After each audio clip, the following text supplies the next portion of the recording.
Alrighty, let's get kicked off with roll call. We have members on Zoom, so we do a in-person or individual roll call. Richard Smith, present. PJ Klein present. Phyllis Goodson present. Sean Sullivan present. Val Jean Estes present. Cannon present.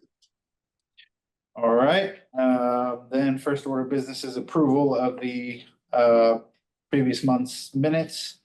Actually included, I think the previous one from that as well. So Yes, so 2 months worth of minutes. Do we have any discussion on that before the minutes are approved?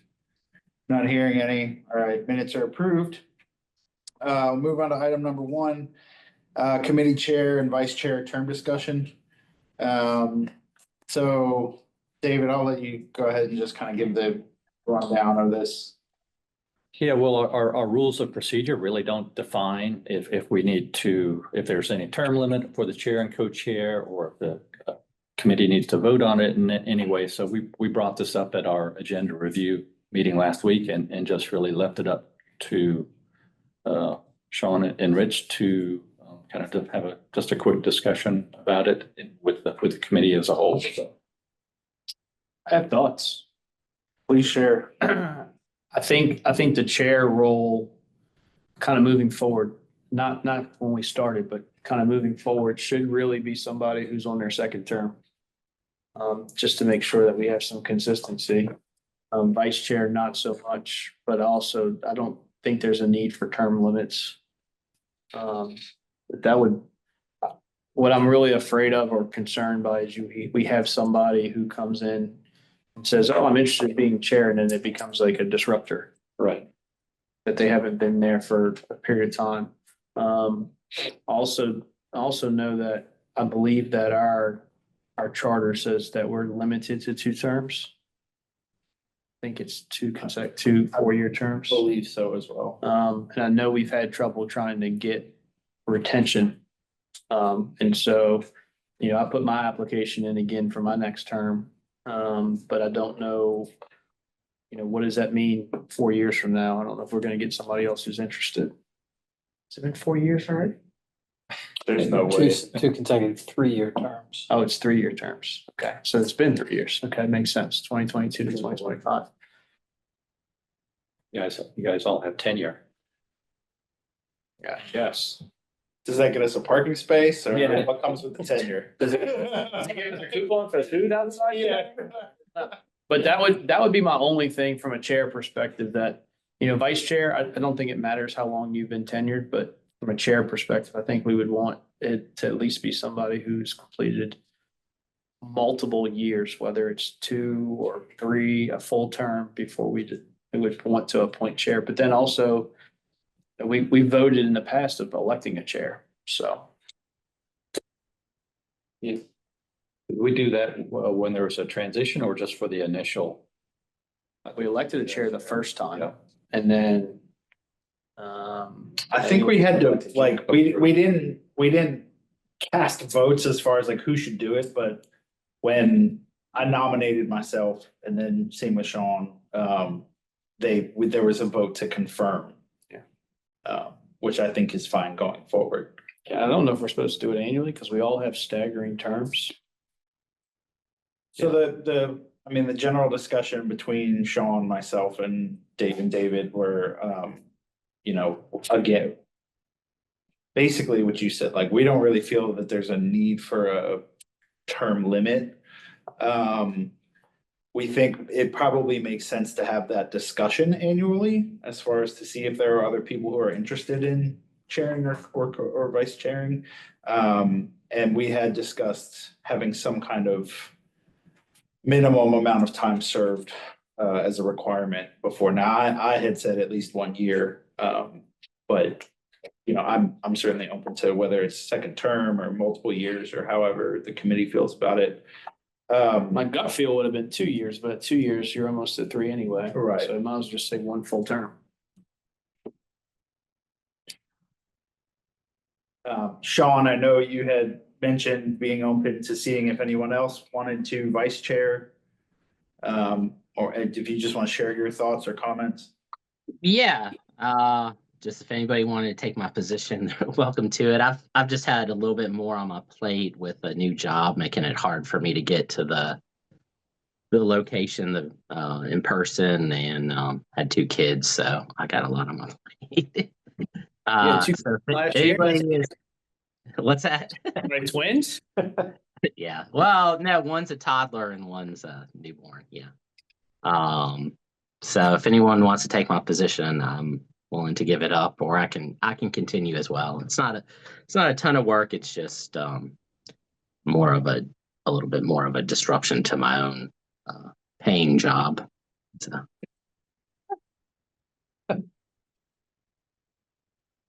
Any takers? Doesn't sound like it. So if you said like, I definitely can't do this, there's no way I can do it, and we were without a vice chair, then I would do it. But it sounds like you're still on the books, so that's fine. I was only doing it so we didn't have I would only do it if we were gonna have a vacancy situation. Okay. Yeah, I mean, it's no problem. It's not a lot of work. It's just all right, then I'll continue on. Congratulations on the newborn. How old is the baby? She was born November 22nd. Oh New my Haven. goodness. Oh my goodness. Congratulations. So fun. Yeah. David, doesn't it just give you the warm and fuzzies that he's like so jazzed to keep meeting with us? Like, just the model of enthusiasm over here. We know his heart's in it. Yeah. My heart's in a Well, lot of places these days. Well, y'all have both been doing a great job, so yeah, we certainly appreciate it. Sorry, go ahead. No, I was just gonna say, if there is interest in, I don't think you need to formalize an annual discussion. I Okay, think we can just put that into practice, Sure. but if you want to identify right. a minimum amount of tenure on the committee, then I think that would require us to present Sure. something that would, Yeah, so what are the other committee members, what are your feelings on, you know? My sense is that I can't imagine somebody's going to march in and try to take over the committee, but I think we should all just agree that we would vote against that, and we would vote for someone who's got some experience. And that way we don't have to do all the changing of the interlocal agreement or whatever it is. So does that make sense to y'all? Our bylaws? Yeah, but I think we're gonna have to change the charter anyway, because I think. Oh, we are. I don't think we have enough people who are interested to not have term limits. Oh, I see. So we're gonna open it up. Should we ask to expand the committee too? I mean, I I don't- know, I don't see why, when we can't fill out 9 members, why we would want more. well, we should, maybe people would feel less pressure if they know they're one of 11 versus one of 9, but Oh, it's good. You're gonna have too many competing interests at that number. we should be hearing very shortly about the 2 vacant positions as well. So I know Okay. Okay. that's taken a lot longer than anybody thought or wanted to, but I gotcha. I don't think I realized we were still down 2. Sorry. Okay. That makes sense then.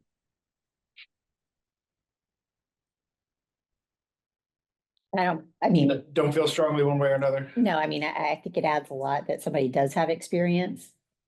But, I mean, that's gonna kind of continue it, but if it doesn't happen, then, it's a matter of everybody ended up for terms or whatever, had to.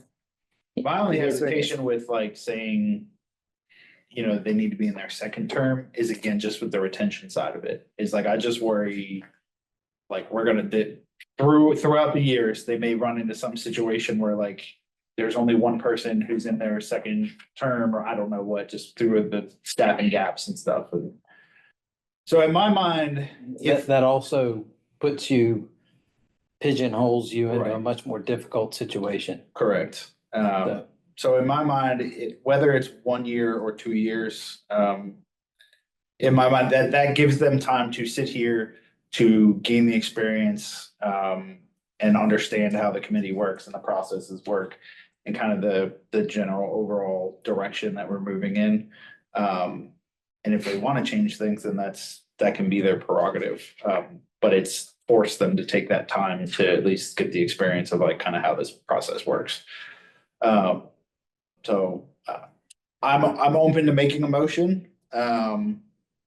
You know, I guess PJ, what are your thoughts? You know, do you feel pretty strongly that it should be a second term I or? mean, I just think it's not year one. Okay. And if we do this, then I think we need to also have a formal process to re-nominate the chair and vice chair on an annual basis. And I think the way that the terms are staggered, if I'm not mistaken, it's like, Yeah, there should always be. I know, but I think mine was January, but I felt like other people's was July, or maybe it was just years. I think there was a few that were December and January. I'm not exactly sure why that is. Yeah, so I think we should have a formal process, whether we want to do it mid-year, like when our fiscal year starts.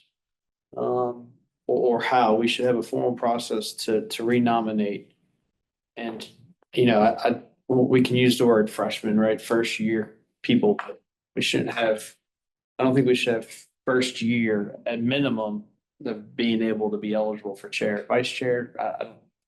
Maybe we do it for both. I don't know. But I do think we need to have a formal process of renominating.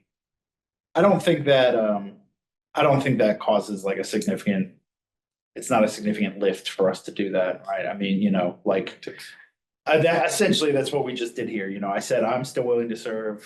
Sean said he's Yeah. still willing to serve. We would have everyone vote and say, yes, like, are you all fine with that? Yes or no? And, you know, then we move on about our lives. So, so in that case, I can make a motion, to both set a requirement that, the chairman position serves at least 1 year prior to that on the committee prior to becoming a chairperson. And that on an annual basis, the chair and vice chair are renominated and approved. And do we want to pick a date? Do we want to do that in November to start for the following year? Or I think the fiscal year kind of makes sense to me, but I also don't really like it just because that means you're making that commitment 6 months out, and like 6 months is still a long time for something This committee, some life change to the happen. report's based on calendar year, right? Yeah. So, I mean, November's fine with me. okay, Get us ready. for it. then I'll say in November to start on for the following calendar year. Do we need to make a change to the terms? Do you guys have a feeling that if we get past 2 terms, are we gonna get enough people? I think let's make that a separate motion, right? Keep in mind that whatever we present here, we'll have to send that up through Legal train. the mayor's office and have them okay it. But I would say, Recommend. and I don't know this for a fact, Hmm. but I would say that 3-year term is kind of a standard that goes for all the other committees that the city has Right. too. But 2 terms, minimum, 2-term max. Is that a standard? Oh, was that your question? I'm Yeah, it was sorry. I thought- about number of terms. Yeah, is that I don't know that, but and as far as standard, is that a bulk, like your basic guideline, or is that your What- hard and fast rule? why don't you let us ask that question before you? It's fine. Well, Okay. and with the case of a max, I mean, I can see a max, especially if there's a lot of people trying to join the committee, No one's paying. but with vacancies, Yeah. I wouldn't necessarily push that. Let us ask the question anyway. Bring it back. So that's my motion is have to serve 1 term, 1 year, before you can become chairperson.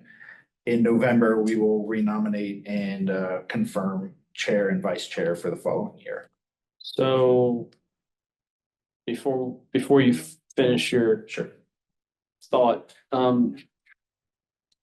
my nomination starts in January, or my reappointment would be in January.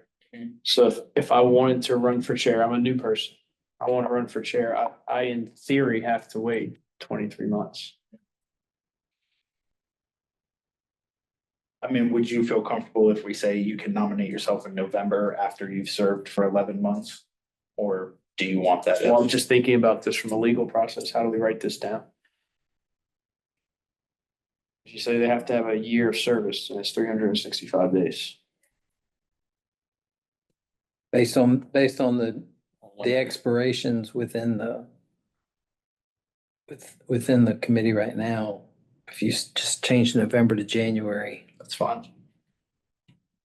that covers everybody on the I don't committee. even know when mine could be expired today for all I know. I don't know when mine expired. Well, January something. we can vote, we could do it to where we're doing that in January for that calendar year. That's fine.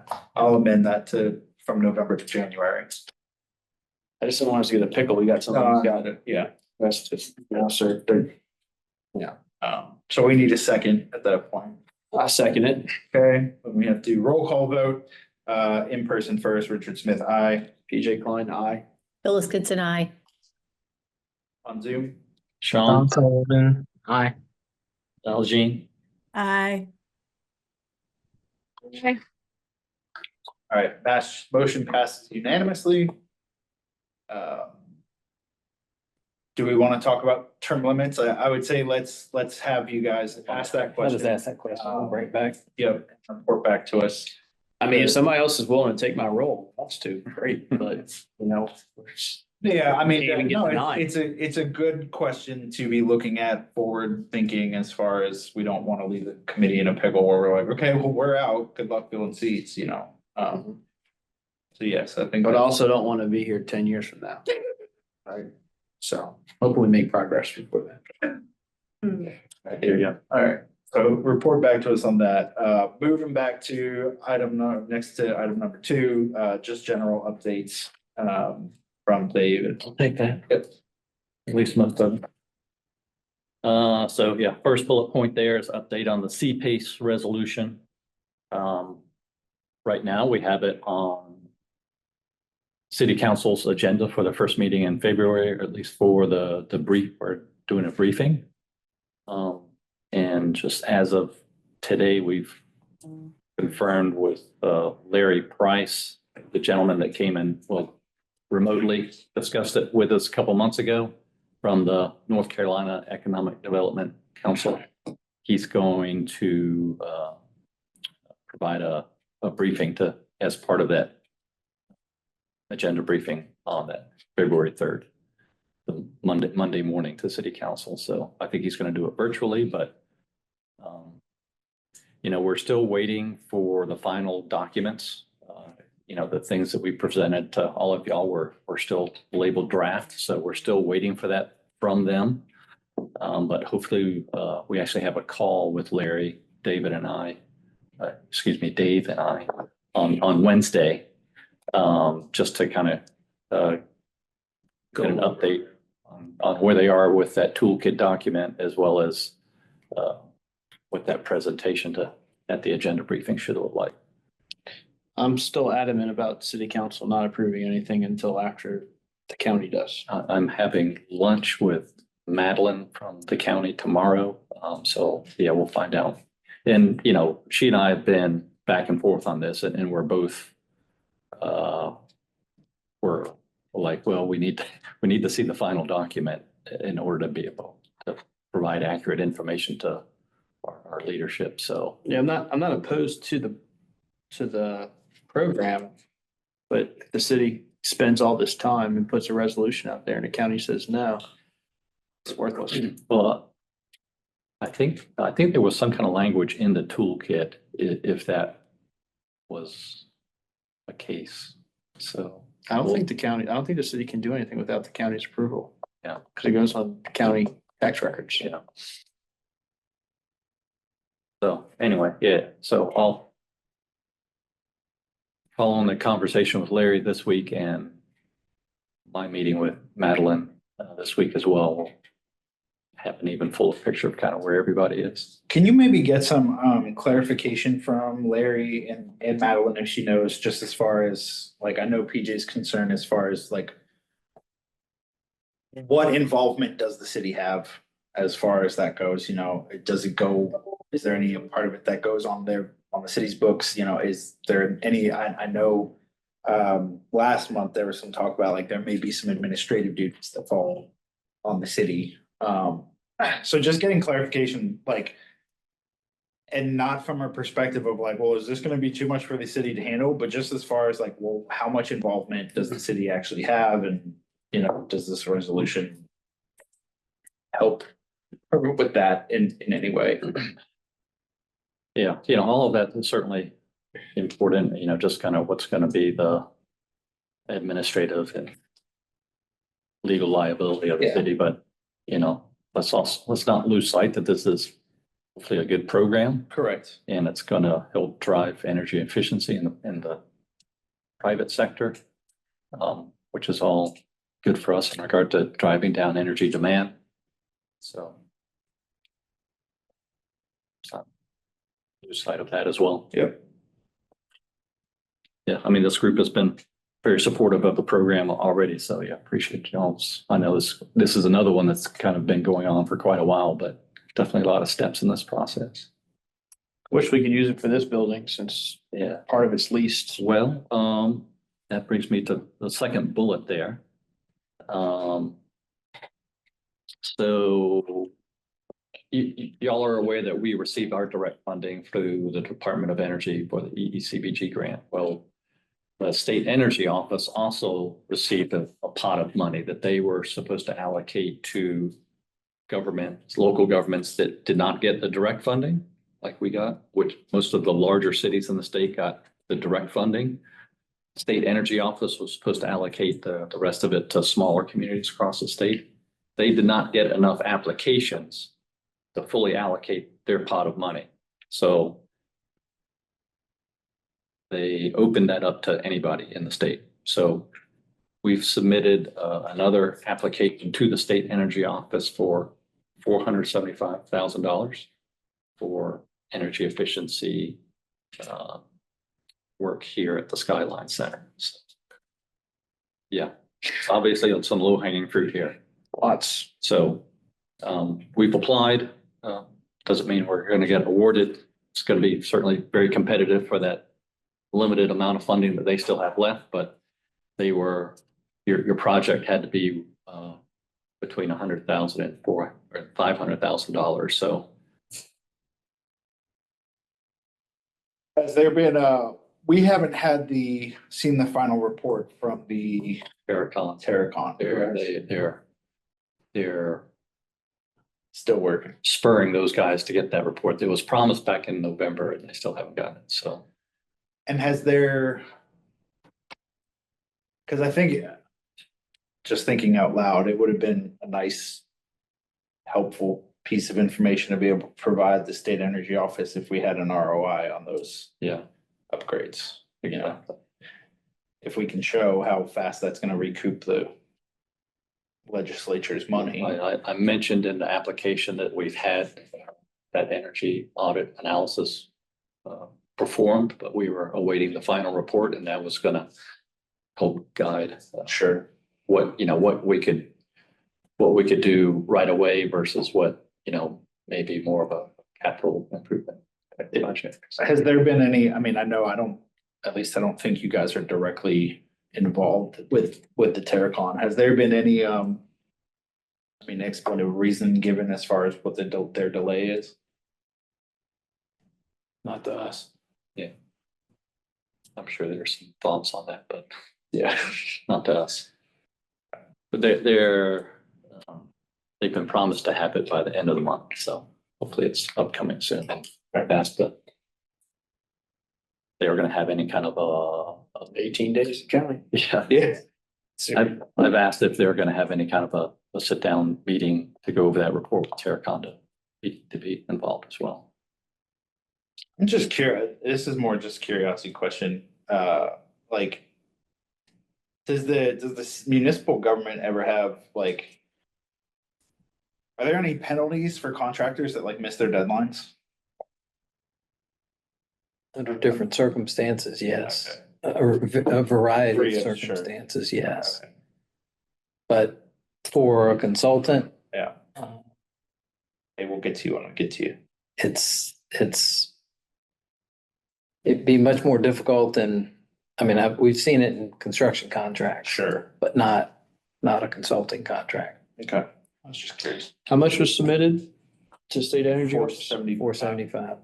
And for what though? What project? You said here, but Lighting controls and HVAC control. HVAC or HVC controls? HVAC controls, I thought. You know, I left it kind of broad. Okay. So, I could even see it going towards, BAS system. Well, that would be HVAC controls. Yeah. So, okay.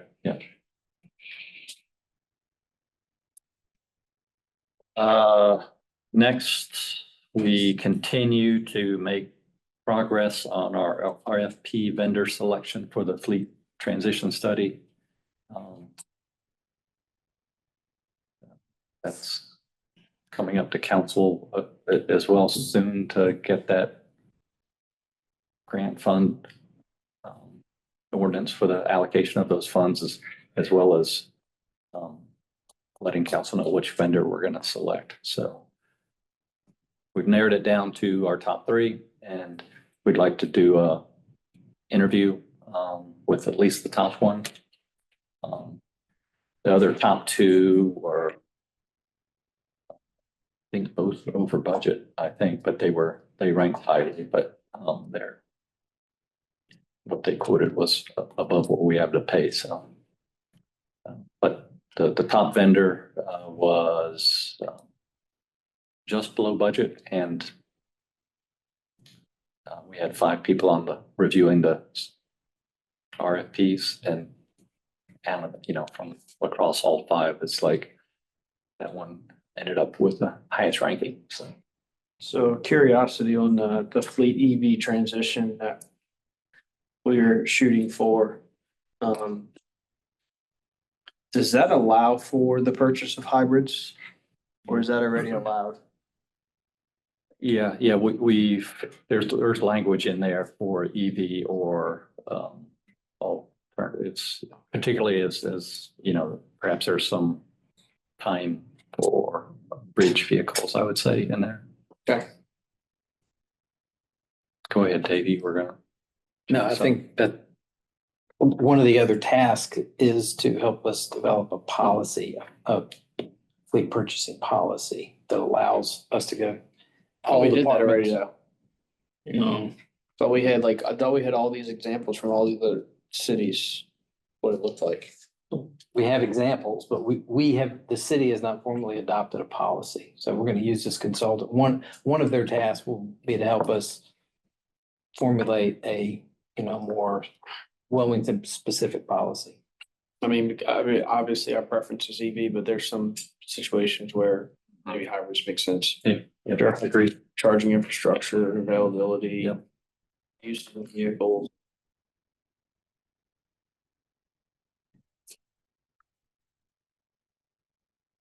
Agreed. So, and there is option to include that in there. Okay.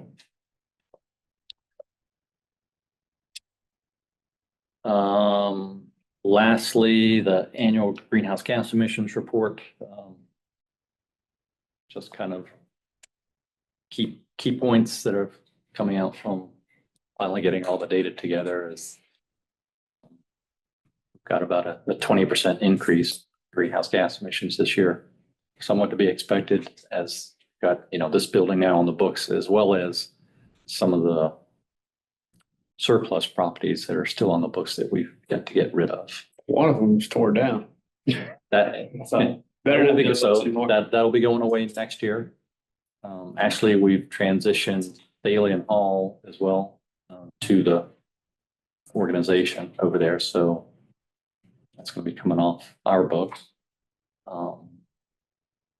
And some of the other properties we have gotten rid of. So, but not in FY20. So have we done intensity metrics in the sense of greenhouse gases on the books per square feet of building that we have comparatively from year to year? Because if you increase the number of buildings you have, of course your greenhouse gases are going to go up. That was my question. But how do you normalize it? Normalizing is doing intensity metrics, and Yeah.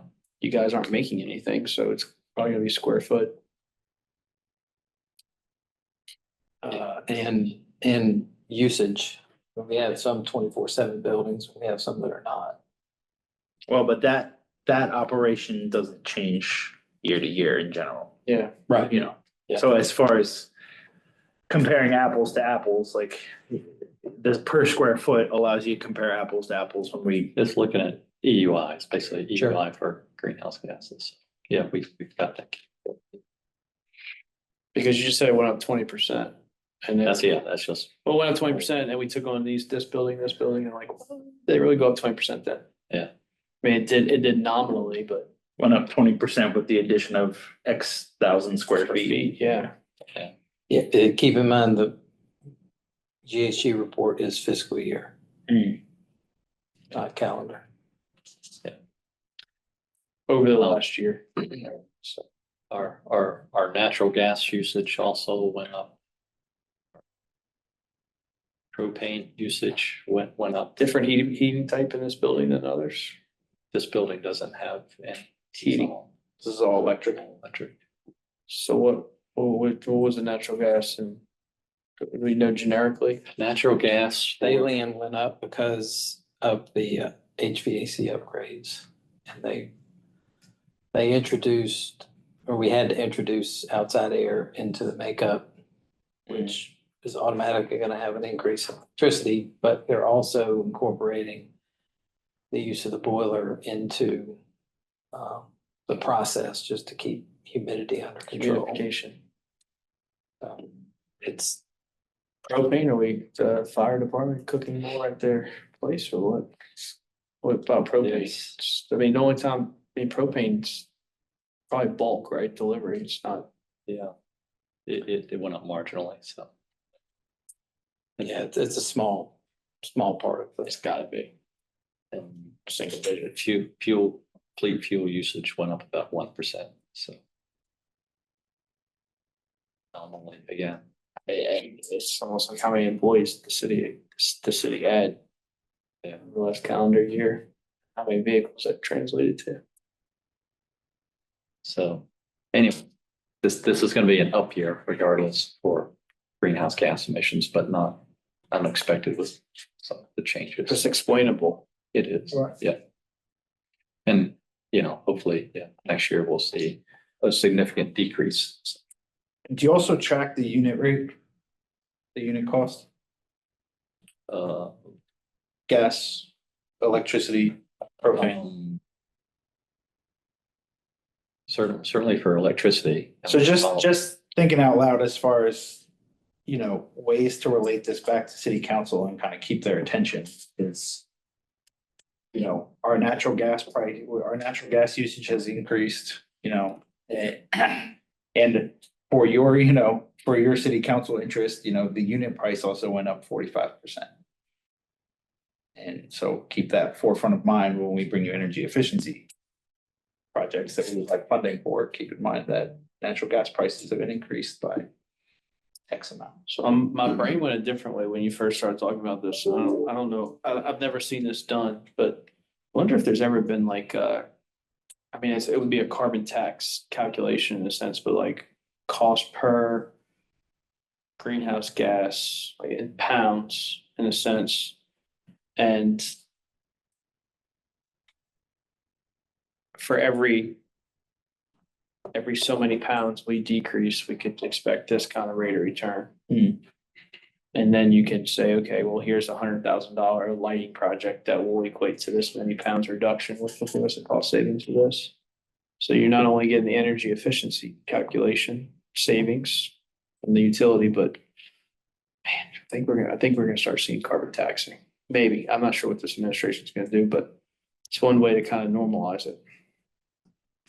I just always I'm always thinking about in here, typically we care about the usage, but I just know most of the people that are making these financial decisions for us, it's the dollars that resonate with them. So it's always forefront of mind for me to hear about the usage because that's what's relevant to me, but then also to make sure that we're equating that into turning that into a language that is relevant to the people that are making the decisions on those things. So I'm always trying to include the dollars with it because that's where that's what keeps their attention. Remember what our greenhouse gas targets were? not our group, but just in general. The cities. City. Yeah. So Overall 58% reduction from a baseline that was established in 2009. By when? 2050. So 58% by 2050. Right. So we don't have any. I hope I'm still not on this committee. Yeah, wait. And then you with your king, But I did, people with your king. yeah, I'll definitely do a tenured person on the committee at that point, so. I know we have some interim targets for our clean house, clean energy stuff, but I didn't know if there was any interim targets on greenhouse gas. I mean, not officially. official, but I mean, we kind of have the glide path that we need to be on, mapped out. We've been reporting on that each year. Yeah. This one will go in the opposite direction a little bit. Yeah, but we need this, like, and then it helps, it would help us to help you, but hey, here's what we could have and should have been doing, but wasn't funded. That would have helped that increase go down. Yeah, we took over new properties, but we also took over super inefficient properties. And you can't go back and get greenhouse gas emissions reductions from last year, but you can do things to play catch up. To PJ's point, I think one of the tools that can be impactful is if you submit as many energy efficiency projects as you can for funding.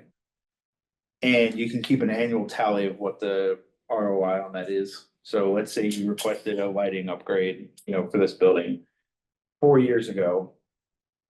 Every year, let's say it saves us $10,000 a year. Well, now you've passed 40,000, it's 4 years later, we still don't have this lighting retrofit. That's $40,000 that we would have saved that we haven't yet. That's a cost of $40,000 to you. Opportunity lost. Yeah. And just having like a very basic, it can be a basic sum total number, that just since we started tracking this in 2025, this is the total amount of money we haven't that we've lost. This is our, cost avoided. We could have avoided this cost that we didn't. Just as a in your face reminder there, as far as this is what the cost of not doing anything is. Maybe a present reminder, Yes. not a.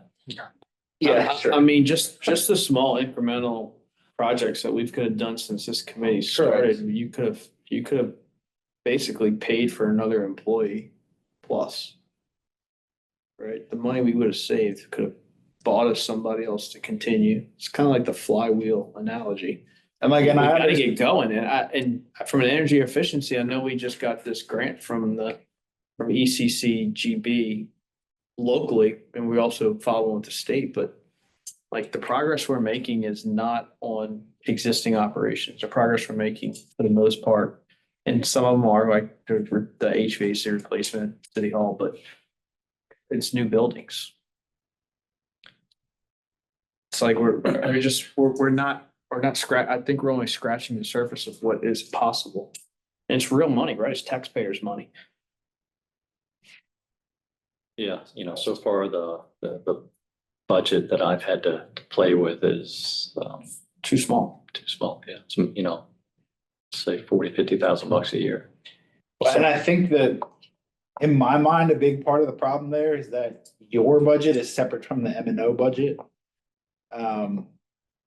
Like the idea that hey, energy efficiency, here's this pile of $40,000, go save us money with this. Whereas HVAC replacement, is, or BAS control upgrades or any of those things are also M&O things, like replacing all the light bulbs in this place from fluorescents to LEDs is also a maintenance and operations cost. But So here's what we did in industry that I don't know if it's helpful, but, and I'm gonna use two examples, one probably not as applicable, but if you were gonna you have an air compressor that's just a straight drive air compressor and it's died, you're gonna replace it with your regular operating budget, right? As a maintenance of business, an MOB project. our energy management team would pay the difference Sure. from the standard machine to a more energy efficient machine. Another example was like with lighting. We would use our energy efficiency bucket to pay for 3 years of savings towards that upgrade. So like if this light saves us, this one light here will save us $5 a year in operational costs versus an LED would. You would give them $15 per fixture. And then when they go to put the fixture in, then they just pay the difference, anything outside of that difference. So if this fixture's $5, You're basically subsidizing. or an LED fixture's 10, you're giving them 15 and they're basically saving 5. So you're right, there should be some joining at the hips of when they're doing projects, hey, do what your standard upgrade is, but we're gonna pay the difference to give us the more energy efficiency item. Whether it's a SEER rating on an HVAC unit or, going to LEDs. I mean, these are buildings. These are not huge industrial applications. I mean, they're very simple air conditioned units, lighting, power for stuff. And I would like this to be more of a running discussion for us, because I think just saying it is a big pie in the sky thing for you guys, right? You're like, yeah, wouldn't that be nice? But like, okay, how do we sell city council on that? But I really I think We need a list of projects. I think I think that in the long term, like that is a significant portion of what this committee. We need to be advocating. Right. I mean, like, it's just a matter of like, if you want to hit these, if you want to be financially responsible with taxpayer dollars and hit these targets and not be completely dependent on just like, well, okay, well, let's just hope Duke does it for us. Then like they really have to start rethinking the way, you're not going to get there without rethinking the way that they're funding this energy efficiency idea. It's not a separate bucket. It's part of like, as we go forward, maintaining these buildings, running these buildings, how do we make them more efficient in our general day-to-day operations? The two things about that. One is if you guys remember, y'all gave us a huge spreadsheet of like what our buildings were doing and everything. Yeah. And what the opportunities were. I think we had advocated that we need to hire a consultant to come through and bring us a list of projects, right? Develop us a project plan. And I don't think that's what Terracon's doing. They're just looking at this one facility. Just one facility. So And like, just the equipment needs, right? yeah, and so I think we need to look at that from a large perspective. Then, man, you said something about year to year, Duke Energy. If you go back to when House Bill 951 was passed, and I remember sitting in the meeting and me saying, hey, if this happens, we don't need to do anything. All bets are off because they're going to get there for you. And I also said, to be determined. At least if it- 2035 goal. Yeah, to be determined if it actually transpires. And then as we talked about when the meeting first started with Senate Bill 382 and the change that's going to happen at the Utilities Commission, like I think we can't be purely reliant on the utility to make those.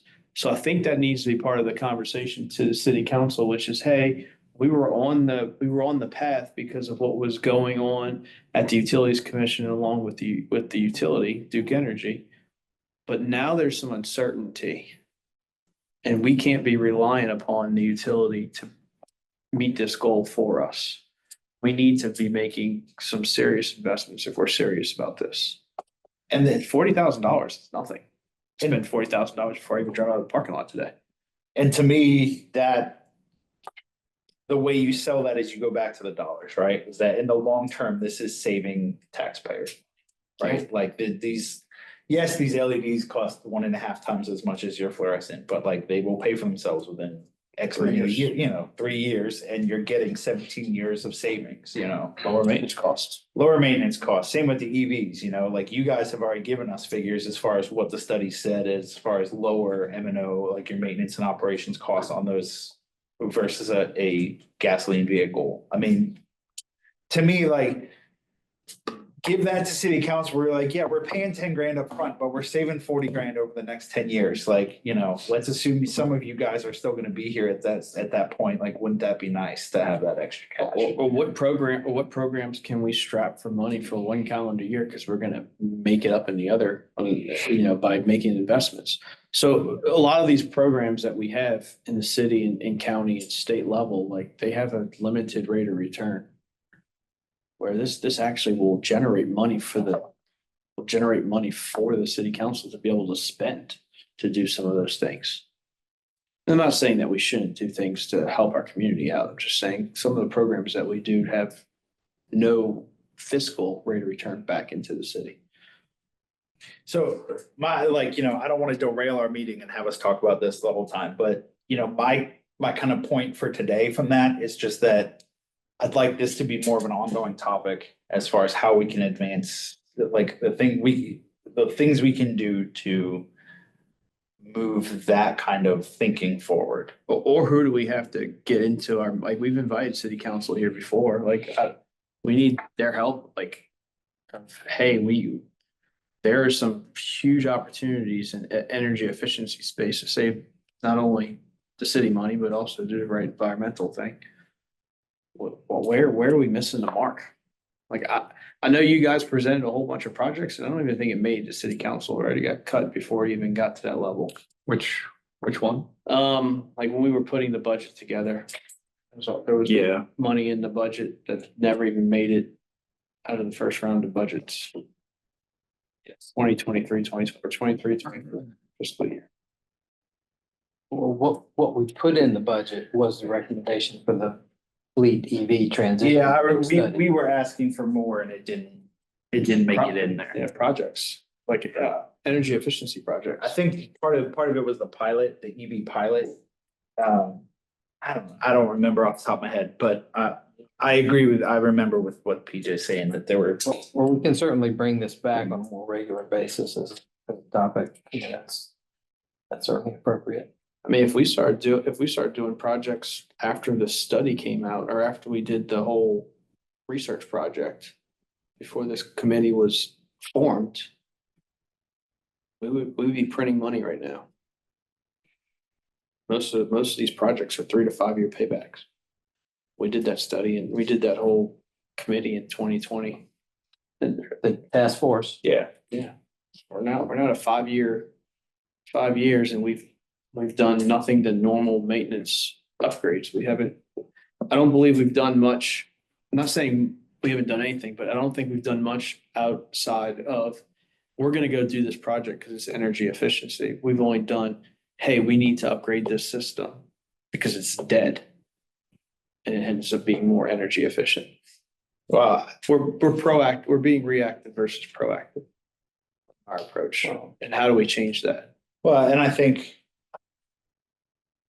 I want to push back. I want to push back on that a little bit because I think David does have his budget. But it's this big. Correct, 100%. I mean, that's what I was about. It's all And, about financials. you know, for the fact that, you know, we've been here, like you said, almost 5 years. And, you know, for the last 5 years, we could have gone back to any year and asked David, like, what did you spend your energy efficiency budget on? And like, the answer is going to be lighting retrofits. And it's like lighting retrofits are one of the most like straightforward payback calculations. Like you pay a little bit extra up front, you can easily calculate how much it takes to save it back, and then you're just printing money from there on. And like for him to have to have spent 5 years like piecing together the money to do that, where it's like throw a chunk of money at that all up front, let's get that done, and then you guys are just making money. Like we like after the last 2 years, they would have had so much extra money, they could have given him a bigger pot of money, you know, like. But what are other cities doing? Like the money that they give you, $30,000 to $40,000 a year. How are other cities figuring out what they do? I've seen where it's a percentage of revenue. I've seen where it's a percentage of budget. It's across the board. Yeah. And I don't. Like trying to And the normalize it. other extreme, well, it's like Buncombe County. I know their commissioners basically gave them, you know, $1 million or so to do renewable energy on top of all of their public service buildings, but and he's got lots of smaller facilities across the county. I'm just wondering if there's a way to get like the number as the city continues to grow, revenue wise, your number should continue to grow. Not stay flat. I think it's just like. If the city council, I mean, the mayor in particular, because he's the one that formed the task force and then the committee, but. If they're committed to these clean energy goals, they have to understand that. Throwing 40 grand at it a year isn't gonna get it done. We have to have a project list to figure out what we're gonna ask for and what's even attainable with the resources we have. So if you could spend $300,000 a year because you have the resources to do it, fine, but you're not gonna go ask for $800,000 if you can only spend 300, because the first year you don't spend all the money they give you, they're never give it to you again. Right. So that's why I think that project list of what's the roadmap, doesn't have to have years on it, but where would we start building out projects year over year? Justify it. Yeah, what can we do for all of our existing facilities to drive those numbers down? And I think that whole process has gotten easier simply by acquiring Skyline and then offloading other properties. Sure. Like, there are fewer facilities to have to keep track of and make these lists for. Granted, this is a bigger one, but still. So I think like that process is getting even more streamlined just by the nature of like kind of the like acquisitions and sales that we've had in the real estate side, but yeah, it's I think that's a key part going forward. Okay, beat that item up pretty well. Yeah. Covers a lot of item 4 too. Yeah, I was gonna say it actually ties into item 3. So yeah, let's talk about item 3. We've got the City of Wilmington's 5-year strategic plan, their FY 25 through 30 plan.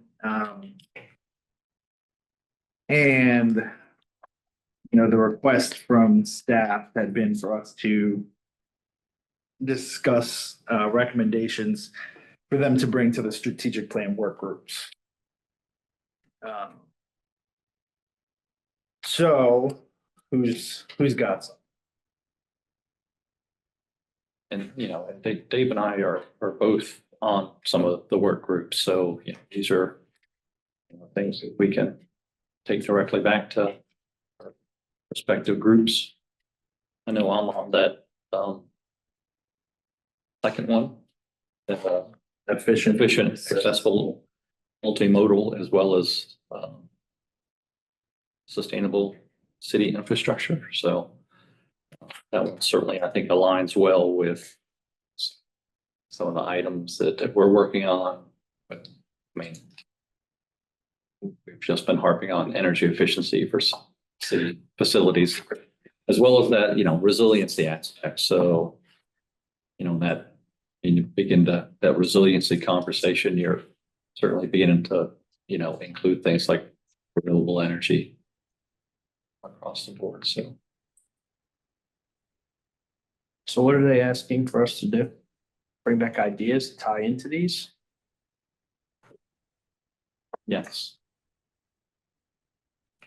So I was looking over all the goals. I think the goals look really good.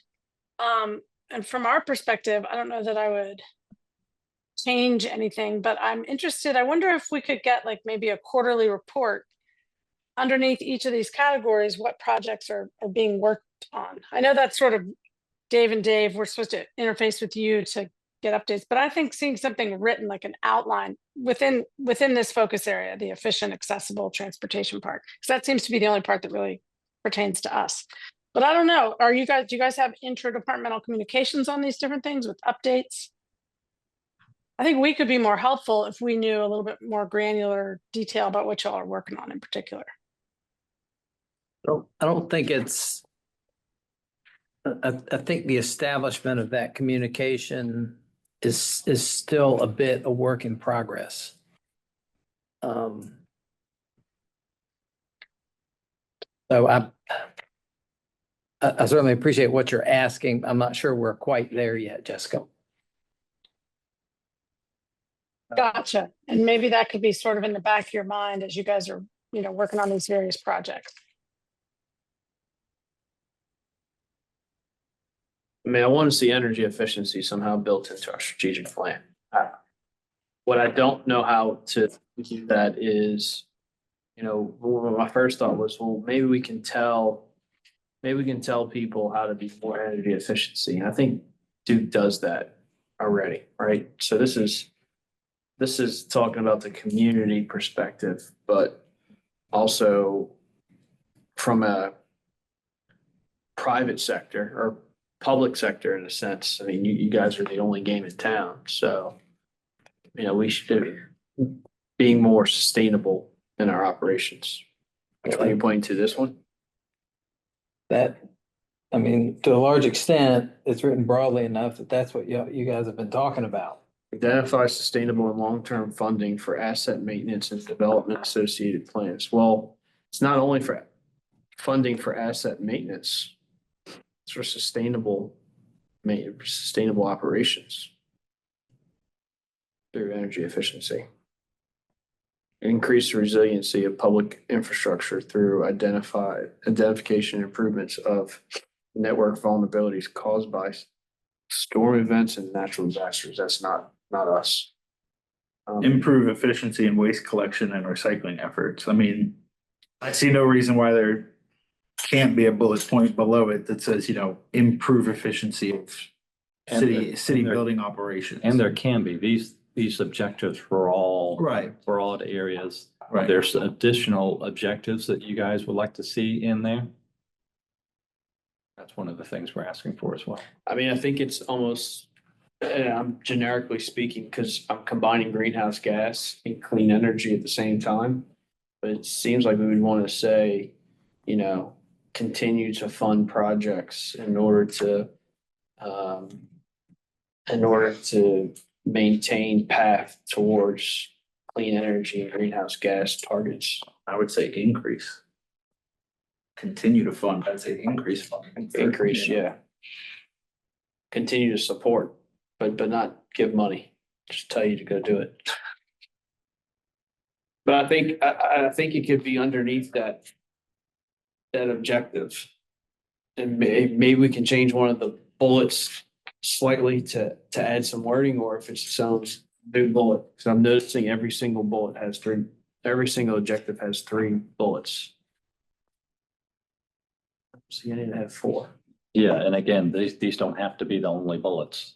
I mean, same token with achieve organizational excellence. There can be something in there that says, a sustainable minded workforce, that's conscious of the resources they're using both fiscally and environmentally. I mean, you're going to have to keep up. A new person coming out of school is not likely to want to come work for the city of Wilmington. They're more likely to go to another city that may have a more sustainable outlook. And this is our opportunity to provide ideas in that direction. It's like, what would it take? This is not necessarily looking at what it is right now, but what we want to see, what direction do we want to push the city towards next 5, 10, 20 years? This is the opportunity for this committee to, provide some thoughts and direction to get us in that direction. Maybe, you're right. Maybe young people right out of college are looking to bigger, more vibrant cities. What will it take for us to be that? So.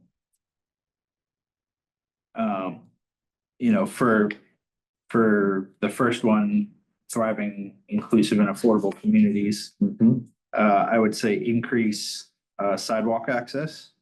The more that you make it a walkable city, more likely people are to walk through it. Sidewalks and crosswalks. Yeah. I hear about crosswalks all the time. How do you get across these busy intersections? There's a large, you'd have to pull the research, but I know that there's research. I don't have it. I can't cite it off the top of my head. I know there's research that states that shows that community centers have a positive impact on carbon reduction. Where if you have all these people congregating in the same area to do activities together, you know, they can utilize the buses to get there, et cetera, and like they're not driving to all over the place for X, Y, and Z. So, I mean, and that's something just outside of the committee that I would like to see the city embrace more. It's just like a community infrastructure, community centers. There's a term called social infrastructure, where it's basically like libraries, community centers, athletic centers. All one park, or sense, or? If that's probably what's most expeditious for the city, so I would be fine with that, or if it's spread out throughout the neighborhoods. You know, I know there's crime prevention aspects to that, there's life expectancy like there are so many benefits to it. That fall outside of this committee's purview that I think are relevant, but.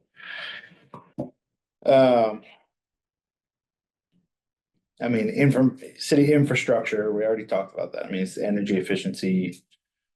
We have the sustainable building policy in place. I'd like to see that maybe mentioned in here, just as a shout out to it, but not necessary. What about incentivizing stuff towards the private sector? So we've established our sustainable policy for our municipal buildings. What about, could we do to incentivize green construction, resilient buildings for the private sector? So one way to go about it, which is kind of an. Is there even any land left to construct? Unfortunately. Infill. One way to go about this that I've seen done is basically like a tax. If you don't meet a building, not code, 'cause it's not a code. But if you prove that you do this, then you would basically get a refund of that money. Because what happens to grants is now you're flowing money to a company that should have been Doing the right thing. doing the right thing to begin with. That's right. It's financially responsible. So it's basically a tax that would you say for X number of square feet, you know, it's $10,000 fee. And if you prove that you have hit these metrics or you built to this code or whatever it is, whether it's a LEED certification, then we will return that money back to you. Tax avoidance, really. Because if not, you're just paying them, you paying, going the other way around saying, hey, we'll give you a grant to do this, we'll fund this. It doesn't incentivize them to do it themselves. Yeah, they're You know, that's, gonna do it anyway. They're just gonna come get the money from you. well, you know, hopefully the CPACE program will, you know, provide some. But remind me, CPACE was only, I thought it was more geared towards current operation facilities versus new builds. It's both, Mostly geared towards new buildings, I think. mostly new Or builds. financing energy efficiency. But, you know, it can Those be, mostly retrofits, but yeah, it can be certainly for both, so.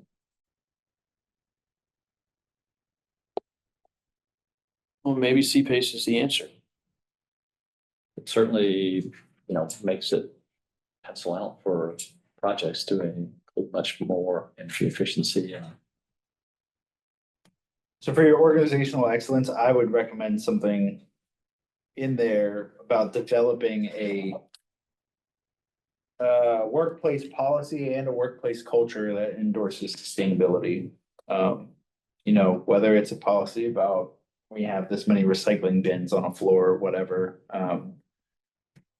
But also fostering the awareness. Again, you can tie that, it doesn't have to tie just to like the tree hugging hippies, like it can also be, you know, every time you print off 300 copies of the report no one looks at, like we're spending, you know, $10 a ream of paper for that. And that can make us more fiscally sustainable with our taxpayer dollars. I think the city should each get us each an iPad so we don't have to paper copies every time we come this way. But the number of people you're gonna spend on maintenance to keep that group up and running is gonna. You know, safe, healthy, and engaged community. There's obviously environmental impacts you can touch on there, it would be great to not have a steam fire plant, right across the river and. Ones that aren't worried about. Diesel trucks blowing soot all over you as you walk down the sidewalk is, a benefit to the community for health aspects. I think, you can tie in that making the city more resilient and sustainable and less dependent on the main grid and the fossil fuels it makes the city a safer place because there's less likely of blackouts, less likelihood of blackouts, which results in less crime, which X, Y, and Z. There's some, I think it's pretty old, but there was some wild, I don't know if it's been debunked or not, but I know at one point there was like a pretty wild study that showed like crime in large cities exploded exponentially when there are heat waves and AC, there are rolling brownouts and AC is off. I mean, look what's going on in California. Sure. It's just natural disasters, right? Opportunity for. PJ, did you see anything about some of Duke's newly announced? I think it was a docket in front of the commission in regard to some of their new solar programs they're trying to roll out. Power pair. Is that it? It was like some community solar aspects to some of them. Was that the carbon plan IRP? That they I just, saw, they just I was just reading a docket. I mean, I get the NCUC filings. yeah, they just had, every day. they just had the approval like the Friday before the elections of the carbon plan, integrated resource plan. And there was additional solar that was put into the approval process.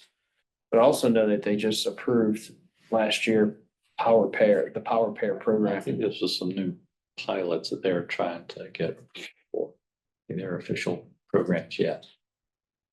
And I'll have to go look which pilots are out there for it. It's the only ones I'm aware of.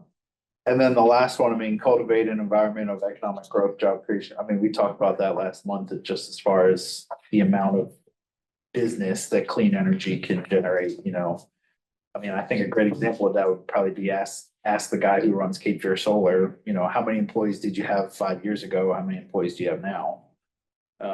It's probably all. How many are you gonna have 5 years from now? Yeah, right. I guess it's just gonna. Well, I think North Carolina Sustainable Energy Association puts out a report every year on the potential job growth for, those various sectors. And look at what, potential offshore, off our coast, what does that look like for our? Doesn't CFCC have some kind of clean energy or environmental energy path track? Yeah. So, you can ask, look and see what the trend in enrollment for that program has been, and say, we have our publicly funded college, right, community college right here is creating a skilled workforce that need jobs. And what additional educational programs could they expand into perhaps? Better get into nuclear power. It's coming down the pipe. It's data centers. So those are my thoughts on it. Obviously that we welcome any other feedback. Any other input. Is Anything? where for us to put anything about the greenhouse gas reduction? I was looking in the focus areas. Are we able to add any edits to that under transportation? Absolutely. I was thinking somewhere in there, they talk about the growing population requires options that reduce congestion, enhance interconnectivity, and improve the bike pedestrian experience. Which one are you under, Valjean? Oh, actually, it's under page 4, under the strategic plan focus areas. Can we somehow add reduction of greenhouse gas emissions under that blurb about for transportation? Sure.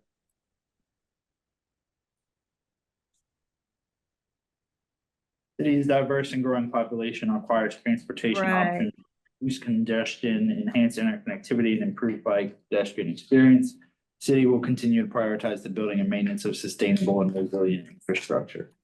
I think when we say resilient or sustainable infrastructure, that's kind of that's saying that it's gonna be low carbon or no carbon, but maybe we need to explicitly call it out. Is that what you're thinking? Fauzi? Yeah, uh-huh. I mean, I know what a sustainable infrastructure is, but be willing to bet you get 30 different answers from 30 different people. I mean, I was gonna say, if you ask an accountant what sustainable transportation infrastructure looks like, he's gonna tell you it's a wave bus that doesn't lose money. That's a sustainable transportation network to him. Financially sustainable. Yeah. So, yeah, Fiscally sustainable. yeah, so I don't think that's a bad idea to call out, an environmentally sustainable or low carbon, no carbon. Exactly, yeah, uh-huh. I agree. I think those are. Makes sense. That's exactly the point of view I think we're hoping to be able to bring to the work groups and ideas. So I guess my question as chairperson is it enough for us to say these things to you, or do you need a resolution or a motion with clearly defined recommendations? No, I think with just us having notes, and I always go back and listen to the recordings so that we can bring these items forward. Okay. Follow-up question for you then is that, do you feel like this is adequate for you, or would you like us to review these again and have another discussion this month for you? No, I imagine we'll continue to have discussions on these. They're just now putting the work groups, and I think we've got some meetings scheduled for this month, so. I think us going back and having a discussion with Nicole and Nick will show the interest, and that interest may spark more interest from their point to come back and Nick and Nicole, sorry, they were the people that showed, they're part of the budget office, they're the strategic planning I group. missed that meeting, but. Maybe you weren't here, but yeah, they talked to stuff. So wouldn't November, the, October, something like that. pushback, if I was to play devil's advocate, wouldn't my pushback be that they're not gonna advocate for the sustainability, like, it's on us to advocate for including sustainability within the I'm trying to say, like, Isn't that what we're supposed to be doing? yeah, like, if they're not interested in sustainability, that doesn't mean that we say like, okay, well, I think they're gonna be interested at your level of interest, okay, not necessarily about the subject matter, sure, but the fact that you're willing to spend time as a committee looking at it and seeing how the goals of this committee tie into the overall strategic plan. That's what they're gonna be interested in. okay. You're exactly right. Y'all's role is to continue to advocate for your goal. Their focus is trying to build momentum around the whole strategic plan. In that case, my initial thought, or like kind of my thought on that, is that we have, we threw out some initial recommendations. Why don't you guys go through the first round of work group meetings and kind of give us feedback on what you think, kind of how that process has been playing out, and where you think there are opportunities for further feedback from us on, and we can kind of keep that as a running dialogue as well. PJ brought up the point that, young people or whatever, maybe looking at more vibrant, current vibrant cities. Correct. With, variety of transportation options and cultural things to do and transportation options and all of that, and they're folks who put this together, their goal is to achieve the vision of what it's saying there. And part of that is that culturally vibrant, leading the region in economic vitality or safety and resilience. So whatever this can do to provide some valuable input, we feel would lead the city in that direction is going to be well received, I hope. Okay. It does say on here that each focus group has 3 initiatives and each initiative has 3 objectives. Says 3. Yeah, I typed this backwards. I think they're open to additional or revised objectives. So We'll see how that goes. Yep. So we wanted to be able to talk about item number 4. Last month, we had Tara Spencer in with us, and one of the things that she had mentioned or talked about was that they frequently have information sessions for city council. And that kind of resonated with me, because I know we have talked in the past about saying like we want city council to be informed about these things that are going on. So I thought it would be worthwhile for us to have a discussion of like what are some topics that the committee feels like we could take to CARA to advocate having information sessions to city council. Funding for energy efficiency projects. I mean, not to rehash the whole conversation we just had, but we gotta, well, I think it's the other way around too. Well, and so. Like, hey, can you tell us what are your visions for the city? So we can make sure that we're, if they're all anti-climate or climate change people, then it's a little bit different story we'd have to tell. So, How let's they use case. the example of funding for energy efficiency projects. I mean, what kind of expert, because she made it very clear that this cannot be like a advocating session. It's informational only.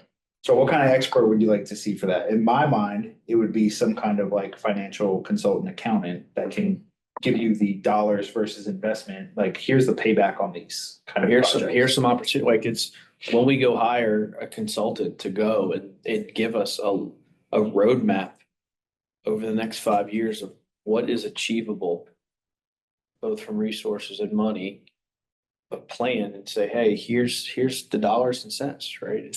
We're gonna save X number of kilowatt hours, which translates to this much money on this kind of investment.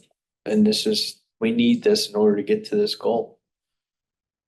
So personally, I think that like that's a great starting point as far as like get someone, advocate to get someone in that can explain how energy efficiency projects pay for themselves and what kind of return on investment do they get and what can they do with that surplus avoided cost. Or just generically speaking, right? A lighting project generically will get you this rate of return. HVAC upgrades will get you this rate of return. And then you can So say, keep in mind that we will have that on the fleet side. That's fine. I mean, so that's something we're a lot closer to being able to do that. So that would be Well, a good example of somebody going in to talk Yeah, and about, I'm this is why it saying- would make a difference. And in my opinion, you advocate for it, not in a like, let's go hire a consultant and give them a list with specific recommendations. In my mind, this is a like informational, you guys should pay attention, this is why you should be listening to your city staff that are asking for money for energy efficiency projects. When the sustainability manager comes to you and says like, hey, I spent my 40 grand, I want 100 grand to switch out all the lights in the Skyline Center. This is why this is not a completely insane ask and like why you should consider giving him that money. Here are the pros and cons of that. And this is how it pays for itself in a relatively short period of time. So you can realize X amount of savings, and again, generalized examples in my mind are fine. It's not so much about like, hey, give him money for this, this, and this. It's more about this is why in general, you should be listening to these people when they're asking you for these things. And obviously the one that I would advocate for is someone to come in and talk to them about the offshore wind is my obvious one. I think we wait to see what happens with this administration first. Well, you can look at it either way, because in my mind, like you're kind of, in my mind, you come at it from the other way, where you say the city advocates, you get the city to where they think it's a good idea, the city advocates for it, and they kind of dictate to the administration what they should So do. the opportunity for the city is job creation, not utilization. They're not gonna install an offshore wind farm. So job creation, but what is the future of wind look like? It's job creation, it's also, I just don't know. it's also an increase, we're getting clean energy, it's, more clean energy locally. What's the That energy North can Carolina go- group So for offshore wind? Towers. NC Towers. Towers. Yeah, they have a pretty interesting, I don't know if you've seen the report that they did about the economic opportunity for offshore wind here, but that's the place to start. Right, I think so. I just don't know what's gonna happen in government space. It's gonna either allow us or support A lot up in the air right now. renewables. So saying like, My, we need to wait like 30 days to see what happens. That's no problem. nothing's gonna happen. We're not gonna be going. Wait saying 30 that. days. A lot can change. A lot can change. I agree, the only where I disagree is just kind of like where I told Kara is, just because the word from on high changes doesn't necessarily mean our position changes.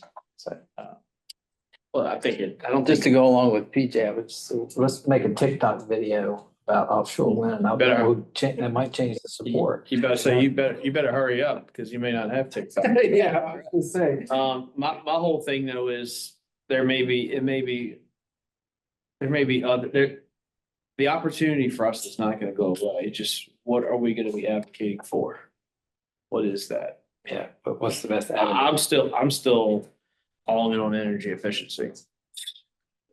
That's That's our base. And since that is such low hanging fruit and that's something that city council can actively control themselves. Yeah. I think I don't have a problem with that being like the number one priority. But what, Zoom, Phyllis, what are some of your thoughts or, your opinions on what we should be putting forward? Because this is something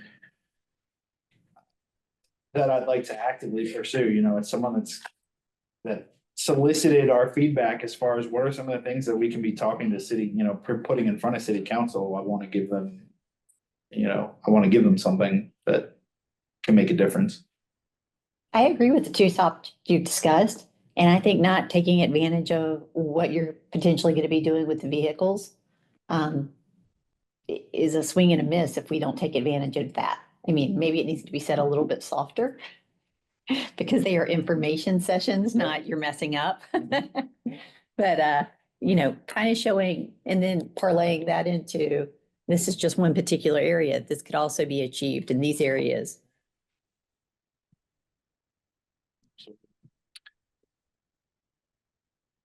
Anyone on Zoom? You guys have Question. Yeah, I have a question. I know last year when you did your presentation to the council, there was a member who was interested in our committee and was clear about not wanting to attend the meetings, but wanted to receive some information about our meetings. Did we ever? Yeah, so they determined they wanted meeting notes, and so they've Okay. been giving our meeting notes every month. Okay. So I'm And thinking, I mean, I will that's a say, good- at least from my end, I haven't received any feedback from them on that, but I don't know if staff has or anything. Yeah, that was Councilman Joyner, as I recall, And Spears. and Spears. Yep. Okay.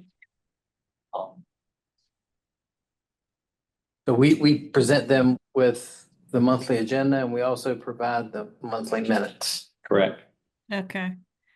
at their request. Okay, because that may be a way to kind of push some information to them on projects that we're implementing and you know, perhaps their need, how they could potentially support us in projects that we want to pursue. Yeah, recall that Chair also mentioned that Councilman Joyner was part of the state EV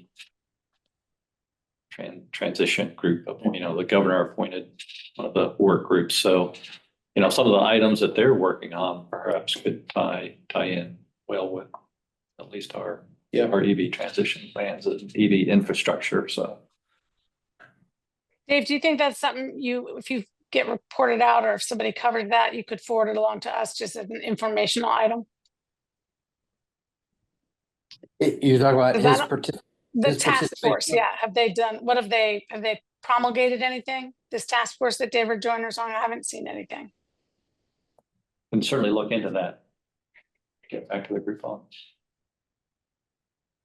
The only thing I had to add, sorry, I'm having some roof changes, so it's loud over here. But for offshore wind, you could just kind of take also the position of the utility commission, just say, you know, continue to research it, and then you aren't pushing it necessarily. I mean, even if this, you know, if President Trump ends up being against it, you still have 4 years to research it and figure out more about it and educate the public about it. Do not disagree. All right, I think that's takes us right up against it anyway. Any other discussion before we adjourn the meeting? 2 minutes. Okay, meeting adjourned. Sounds good. Thanks, everybody. We'll talk to you next week or next month.